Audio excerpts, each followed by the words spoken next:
शिक्षण क्षेत्रात झालेल्या एका अत्यंत मोठ्या घोटाळ्यामुळे आज करोडो विद्यार्थ्यांचं भविष्य अंधारात सापडले। नीट परीक्षेतील मोठ्या प्रमाणावरील अनियमितता आणि पेपर लीक प्रकरणाने संपूर्ण देश ढवळून निघालाय। याच गंभीर मुद्द्यावर कॉकरोच जनता पार्टीचे म्हणजे सीजेपीचे संस्थापक अभिजित दिपके यांनी थेट केंद्र सरकारला अत्यंत परखड प्रश्न विचारले। अभिजित दिपके यांनी नुकत्याच प्रसिद्ध केलेल्या एका व्हिडिओ संदेशात एक धक्कादायक वास्तव समोर आणले।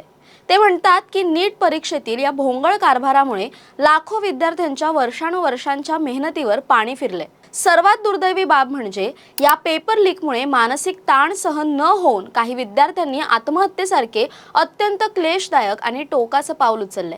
म्हणूनच केंद्रीय शिक्षण मंत्री धर्मेंद्र प्रधान यांनी आपल्या पदाचा त्वरित राजीनामा द्यावा या मागणीसाठी आता थेट नवी दिल्लीत एका मोठ्या आंदोलनाची घोषणा करण्यात आली। दिपके यांनी देशाच्या संपूर्ण शिक्षण व्यवस्थेवर आणि सिस्टमवर थेट हल्ला चढवलाय।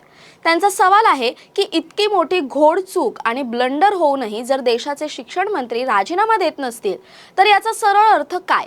याचा अर्थ असा की आपल्या देशात उत्तरदायित्व किंवा अकाउंटेबिलिटी नावाची गोष्टच उरलेली नाहीये। आकडा लहान नाही मित्रांनो। आज नीटचे 22 लाख, सीबीएसईचे 17 लाख, सीयूईटीचे 16 लाख आणि एसएससी जीडीचे 40 लाख असे मिळून तब्बल 1 कोटींपेक्षा जास्त विद्यार्थ्यांच्या आयुष्याशी खेळ सुरू आहे।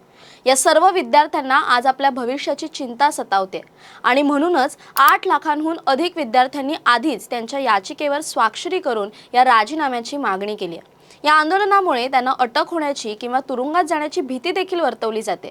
पण दिपके यांनी सिस्टमला ठामपणे सुनावले की आपण भीतीच्या सावटाखाली किती काळ जगणार। हा देश कोणा एका राजकीय पक्षाच्या मालकीचा नाही, तो आपल्या सर्वांचा आहे। गांधी, डॉक्टर बाबासाहेब आंबेडकर, भगतसिंग आणि नेहरू यांच्या विचारांचा आदर्श मानून संविधानाने दिलेल्या शांततापूर्ण निषेधाच्या अधिकाराचा वापर करत ते आपला आवाज दिल्लीत बुलंद करणार आहेत। अभिजित दिपके शेवटी एक अत्यंत महत्त्वाची गोष्ट बोलून जातात। ते म्हणतात की जर त्यांना हवं असतं तर ते परदेशात जाऊन सुखाची नोकरी करू शकले असते, पण या देशाने आपल्याला जे दिलंय ज्याचे ऋण फेडण्याची आणि विद्यार्थ्यांचे भविष्य वाचवण्याची हीच खरी वेळ आहे।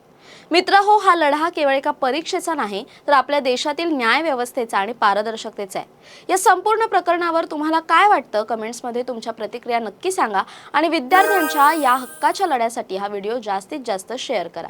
धन्यवाद।